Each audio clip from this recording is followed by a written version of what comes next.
여러분 지난 시간에 이런 말씀을 드렸어요. 하나님에게는 과거, 현재, 미래가 존재하지 않는다라는 사실을 말씀드렸습니다. 왜냐하면 하나님은 과거나 현재 그리고 우리가 흔히 말하는 미래에도 여전히 살아서 역사하기 때문이죠. 그래서 하나님에게는 과거, 현재, 미래가 존재하지 않습니다.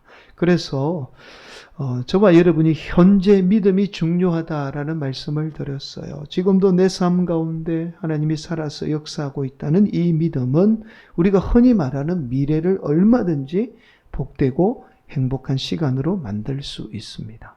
여러분 이것은 마치 소가 밭을 가는 원리와 같다고 보시면 돼요. 우리가 밭을 갈 때에 막 내 힘으로 내 의지로 가려고 하면 얼마나 힘든지 모릅니다. 그러나 소가 가는 길만 따라가면 얼마나 쉬운지 몰라요. 쟁기에 손만 얹고 가면 됩니다.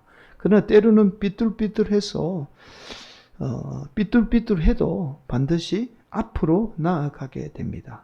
여러분 저와 여러분의 믿음도 마찬가지예요. 저와 여러분의 삶에 하나님이 지금도 살아서 역사하고 있다는 믿음은 때로는 내 삶이 삐뚤삐뚤해서 내 마음대로 되지 않는 것처럼 보여도 반드시 하나님은 내 삶을 이끌어서 복된 길로 인도하게 됩니다. 오늘도 우리 성도들이 지금도 내 삶 가운데 살아서 역사하시는 그 하나님을 믿음으로 저와 여러분의 인생이 힘들고 어려운 상황에 놓여 있어도 반드시 승리해서 저와 여러분의 앞날이 복되고 귀한 삶을 사는 귀한 성도들이 되시기를 예수님의 이름으로 간절히 축복합니다. 여러분 오늘 본문의 말씀은 각자 다른 세 말씀으로 구성이 되어 있습니다. 그래서 세 말씀이 각자 다른 말씀처럼 비춰지죠. 실제로 다른 내용을 말씀하고 있기도 합니다. 그러나 이 세 말씀은 우리 신앙에 있어서 하나의 중요한 말씀을 담고 있는 말씀이에요. 우리가 함께 살펴보고 있는 성경 말씀도 이 말씀을 세 단락으로 구분을 짓고 있어요. 그래서 서로 다른 말씀처럼 보일 수 있습니다. 그러나 하나의 메시지를 담고 있는 말씀이에요. 여러분 결국 오늘 본문의 말씀은 이 세 말씀이 각자 다른 말씀이 아니라 하나의 말씀이라는 사실을 아는 것이 바로 오늘 본문 말씀을 바르게 해석하는 중요한 포인트가 되는 말씀입니다. 여러분 먼저 오늘 본문의 말씀을 살펴보도록 하겠습니다. 첫 번째 말씀은 우리가 제목을 흔히 붙이기를 그리스도가 다윗의 자손이 될 수 있는가라는 논쟁의 말씀이에요. 여러분 제목만으로는 쉽게 이해가 되지 않을 겁니다. 이런 내용이죠. 이스라엘 백성들은 전통적으로 그리스도는 다윗의 자손으로부터 임한다라고 생각을 했어요. 여러분 이런 생각을 가지게 되었던 이유가 있습니다. 바로 구약에 나타난 말씀을 가지고 서기관들이 문자 그대로 잘못 해석했기 때문에 이런 생각을 가지게 되었던 겁니다. 즉 이것은 반드시 육체적인 다윗의 혈통에 의해서만 그리스도가 이 땅에 임할 수 있다라고 생각을 했던 거죠. 여러분 이러한 이스라엘 백성들이 가지고 있던 고정관념에 정면으로 반박한 말씀이 바로 오늘 본문의 말씀이에요. 여러분 예수님은 이스라엘 백성들이 가지고 있던 고정관념이죠. 그리스도가 다윗의 혈통에 의해서 나온다면 어떻게 다윗이 자신의 자손에게 주라고 말씀할 수 있겠느냐라는 반문을 오늘 본문을 통해서 지금 하고 있습니다. 오늘 본문 44절 말씀이죠. 그런즉 다윗이 그리스도를 주라 칭하였으니 어찌 그의 자손이 되겠느냐 하시니라.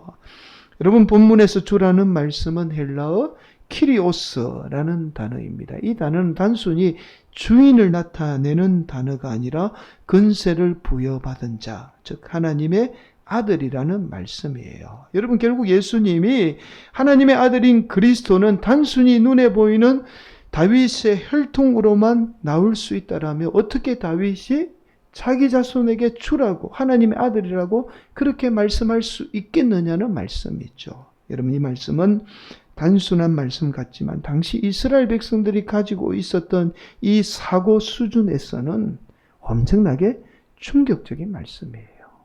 자, 그리고 이어서 예수님이 느닷없이 이 서기관을 조심하라는 말씀으로 이어지고 있어요. 두 번째 말씀입니다. 46절 말씀. 긴 옷을 입고 다니는 것을 원하며 시장에서 문안받는 것과 해당의 높은 자리와 잔치의 윗자리를 좋아하는 서기관들을 삼가라. 조심하라는 말씀이죠.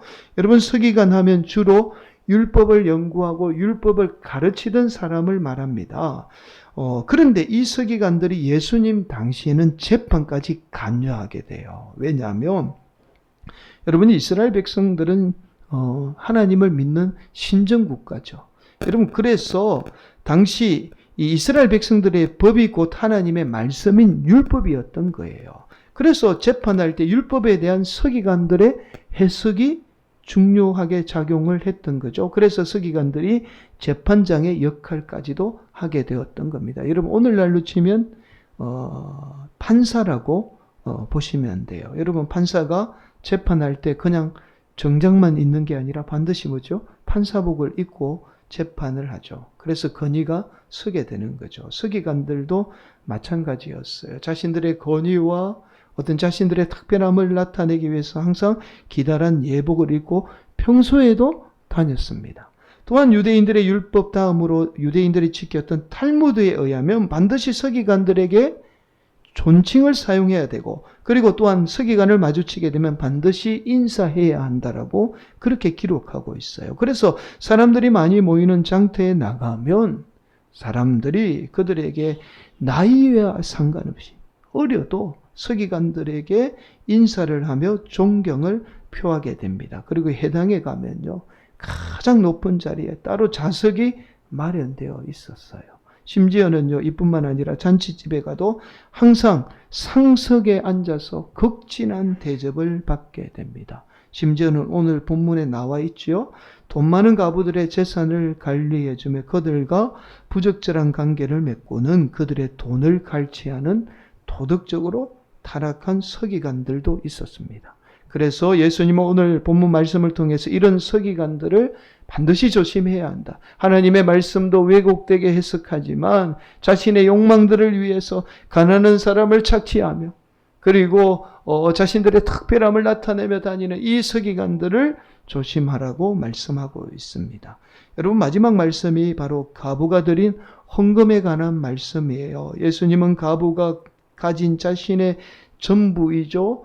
2렙돈을 헌금함에 드린 것을 보고는 부자들이 드린 많은 헌금보다 더 많이 드렸다는 사실을 말씀합니다.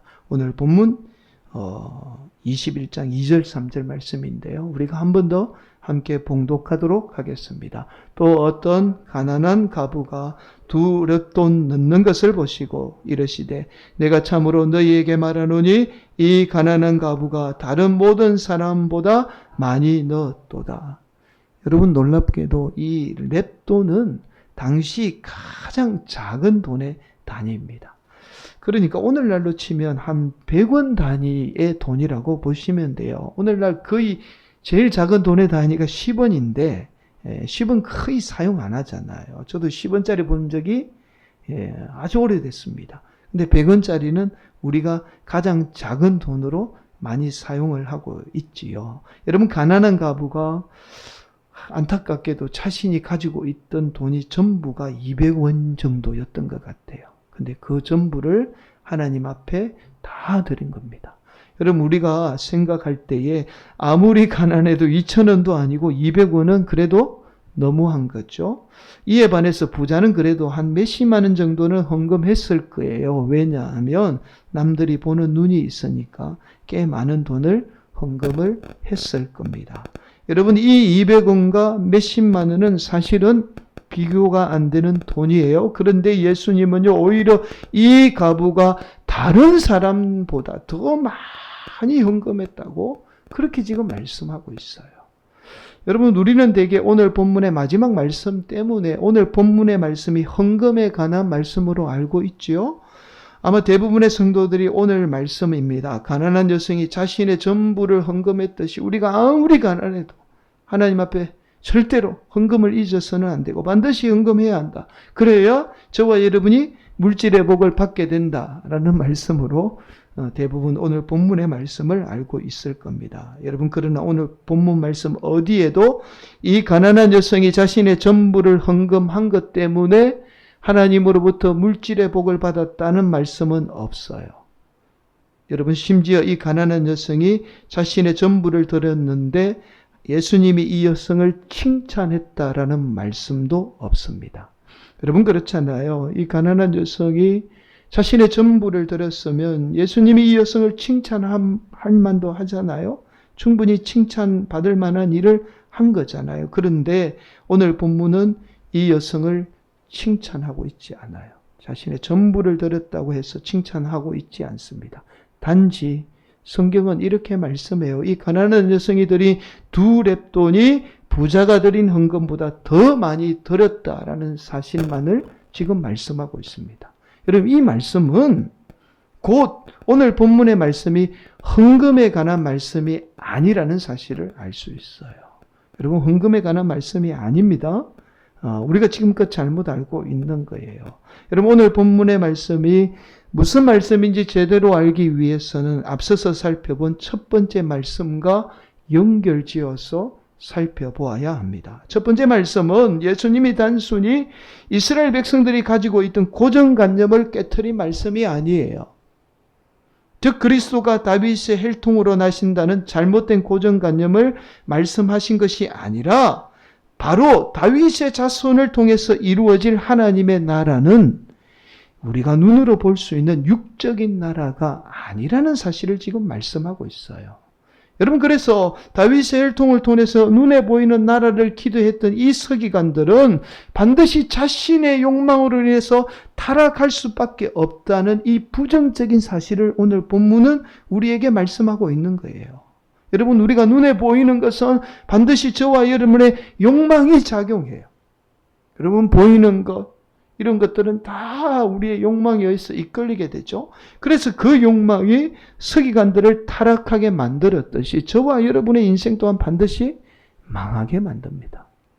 여러분, 결국 예수님이 이루려고 했던 하나님의 나라는 보이지 않는 영적인 나라죠. 우리가 눈으로 볼 수 없는 나라예요. 그 하나님의 나라는 보이는 세상의 가치로 평가되지 않는 나라입니다. 그래서 얼마든지 2렙돈을 통해서도 역사할 수 있는 나라예요. 사랑하는 성도 여러분, 결국 오늘 본문의 말씀인 이 2렙돈은 우리에게 우리의 삶의 중요한 2가지 사실을 말씀하고 있어요. 첫 번째는 보이는 세상보다 보이지 않는 하나님의 나라가 훨씬 더 가치 있고 능력 있다라는 사실을 지금 말씀하고 있어요. 여러분, 저와 여러분이 하나님의 일들을 감당할 때에 절대로 세상의 가치로 평가해서는 안 됩니다.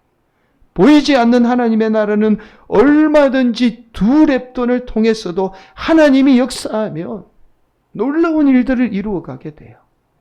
이것이 바로 보이지 않는 하나님의 나라의 역사와 능력이에요. 그래서 우리 성도들이요, 보이지 않는 하나님의 나라를 갈망해야 하는 거예요.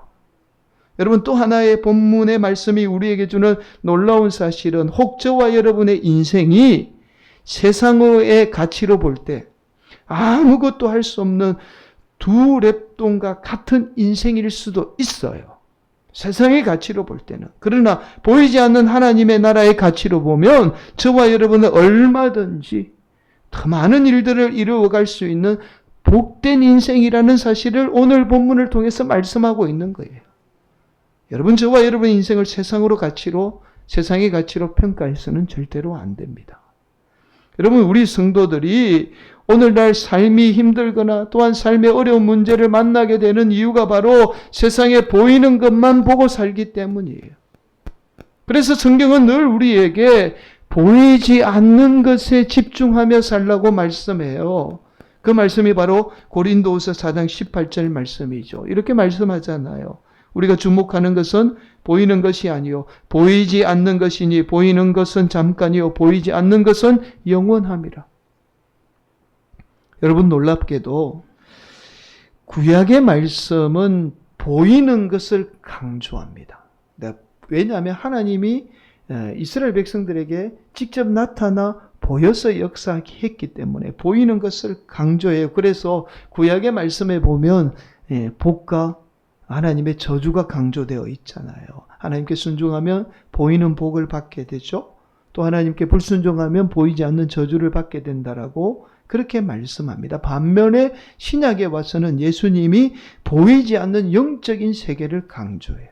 이것만으로는 우리가 살 수 없다라고 그렇게 말씀합니다. 여러분, 이것이 바로 구약의 세계관과 신약의 세계관의 가장 큰 차이점이에요. 여러분, 많은 분들이 구약의 세계관과 신약의 세계관의 차이에 대해서 여러 가지 말씀들을 합니다. 그러나 단 하나입니다. 구약은 보이는 것을 강조하고 반면에 신약은 보이지 않는 것을 강조하죠. 여러분, 예수님이 왜 이렇게 보이지 않는 하나님의 나라에 대해서 강조하고 있을까요? 여기서부터 여러분 중요한 말씀을 드립니다. 바로 오늘날 저와 여러분이 사는 세상은 보이지 않는 성령님이 역사하는 시대이기 때문에 그래요. 저와 여러분은 성부 하나님, 성자 예수님의 시대에 사는 것이 아니라 보이지 않는 성령 하나님이 역사하는 시대에 살고 있어요. 여러분, 성부 하나님, 성자 예수님의 시대는 지나갔습니다. 지금은 보이지 않는 성령 하나님이 역사하는 시대에 살고 있어요. 그래서 저와 여러분이 보이지 않는 것에 집중해야 하는 이유가 바로 여기에 있는 거예요. 오늘 저와 여러분이 하나님의 역사를 알기 위해서는 세상에 보이는 것만 보고 살아서는 안 돼요. 보이는 것만 보고 살면 하나님의 역사, 성령님의 역사를 알지 못해요. 자꾸만 낙심하며 좌절하며 살아가게 되는 거죠. 저와 여러분이 보이는 것에 매여 있지 않을 때에 하나님의 역사를 깨닫게 되고 나아가 하나님의 놀라운 역사를 경험하게 되는 겁니다. 여러분, 그렇다면 우리는 중요한 결론에 도달하게 돼요. 이런 결론이죠. 우리가 눈으로 볼 수 있는 것은 하나님의 역사가 아닐 가능성이 크다는 결론에 도달하게 돼요. 저와 여러분의 눈에 보이는 현상은 하나님의 역사가 아닐 가능성이 크잖아요. 왜냐하면 하나님은 볼 수 없으니, 하나님의 역사는 우리가 볼 수 없으니 당연한 거죠. 오늘 대부분의 성도들이 과거처럼 눈으로 볼 수 있는 하나님의 역사만을 기대합니다. 그러나 대부분의 눈으로 보여지는 것은 하나님의 역사가 아닐 가능성이 커요. 이 말은 지금 내가 눈으로 볼 수 없다고 해서, 즉 다른 말로 내 뜻대로 내 삶이 되지 않는다고 해서 하나님의 역사가 임하지 않는다는 말씀이 아니라는 거예요. 때로는 내 삶에 보여지는 것들이 나를 실망하게 만들고 나를 힘들게 만들어도 여전히 하나님은 성령님으로 내 안에 역사하고 계신 거예요. 그 하나님을 볼 수 있어야 한다는 말씀이죠. 사랑하는 성도 여러분, 놀라운 사실은 예수님을 통해서 저와 여러분 가운데 이미 하나님의 나라는 임했어요. 보이지 않는 하나님의 나라는 이미 임했습니다. 이미 이루어졌어요. 그래서 저와 여러분이 보이는 세상만을 바라보지 않는다면 얼마든지 보이지 않는 하나님의 역사, 하나님의 나라를 이루어갈 수 있어요. 경험할 수 있습니다. 두 랩돈을 통해서도 얼마든지 하나님의 놀라운 역사를 우리가 이루어갈 수도 있고 경험할 수도 있어요. 그 하나님의 나라를 위해서 예수님이 이 땅에 오신 겁니다. 저와 여러분이 보이는 세상만을 바라보기 때문에 보이지 않는 하나님의 역사를 단지 바라볼 수 없을 뿐이죠. 오늘도 우리 성도들이 세상에 보이는 가치로 나를 바라보지 않고 나를 평가하지 않고 세상에 보이는 것만 보고 살지 않고 두 랩돈을 통해서도 역사하는 그 보이지 않는 하나님의 놀라운 손길을 바라볼 수 있는 복된 성도들이 되시기를 간절히 축복합니다. 하나님 반드시 저와 여러분 삶을 통해서 놀라운 일들을 이루어 가실 줄 믿습니다. 여러분, 지난 월요일이었어요. 주일을 보내고 월요일 이른 아침에 갑자기 김갑순 권사님에게 전화가 왔습니다. 너무 이른 아침에 전화가 와서 전화기를 보는 순간 혹시 무슨 일이 있지 않을까라는 걱정이 앞섰습니다. 그런데 권사님의 목소리가 얼마나 기쁨에 차 있는지 이렇게 말씀하는 거예요. 목사님이 기도하고 나서 무릎이 막 많이 나아졌습니다. 막 이렇게 기도하는 거예요. 제가 금요일 날 설교 준비하고 난 이후에 어제 또 목사님의 전화를, 권사님의 전화를 받았습니다. 목사님, 이제 거의 아픔이 다 사라졌어요. 그러면서 얼마나 기쁨에 찬 목소리로 저한테 전화하셨는지 몰라요. 최근 제가 몇 달 사이에 들어본 권사님의 목소리 가운데 가장 기쁨에 찬 목소리였습니다. 여러분, 지지난 수요일 오후였습니다. 권사님의 무릎이 대한민국의 유명한 의사 다 찾아가서 시술 받고 그렇게 치료받아도 안 낫고 계속 아팠어. 제가 찾아가서 성경 말씀을 읽은 후에 안수기도를 그렇게 해드렸습니다. 그 말씀이 사도행전의 말씀이에요. 이런 말씀입니다. 성전 미문에서 구걸하던 안전뱅이에게 베드로가 말하잖아요. 은과 금은 내게 없으나 나사렛 예수 그리스도의 이름으로 걸으라. 여러분, 베드로가 안전뱅이를 바라볼 때 세상에 보이는 가치인 은과 금으로 바라본 게 아니었던 거예요.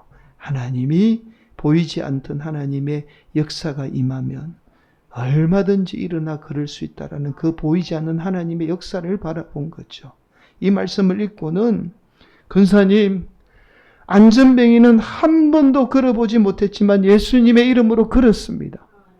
권사님은 평생을 걷던 분인데 얼마든지 예수님의 이름으로 걸을 수 있습니다.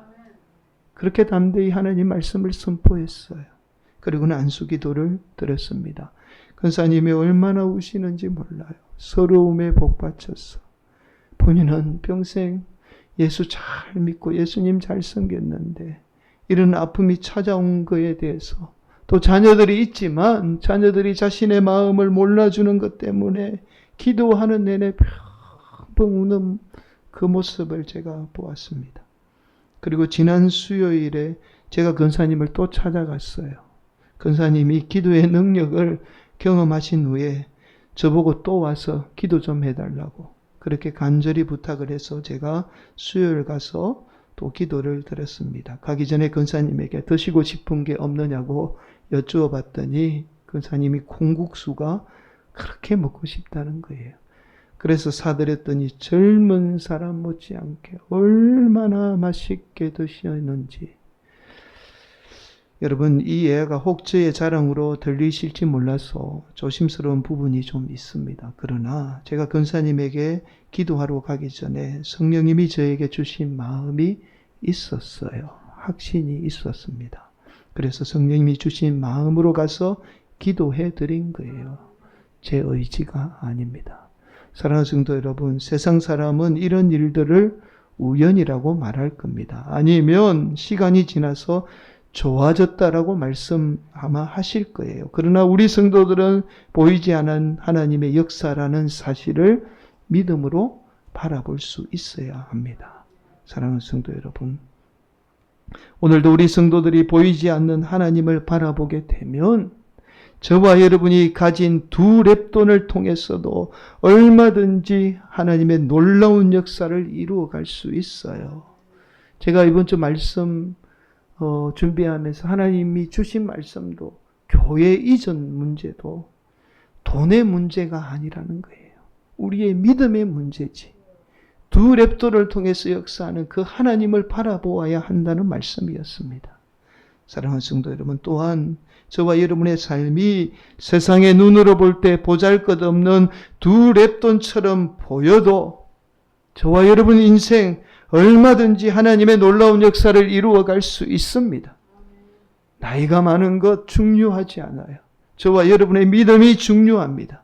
오늘도 우리 성도들의 삶 가운데 보이는 것들이 우리를 실망하게 만들고 낙심하게 만들어도, 그러나 여전히 보이지 않는 하나님은 두 랩돈과 같은 저와 여러분의 인생 가운데 오늘도 역사하고 있습니다.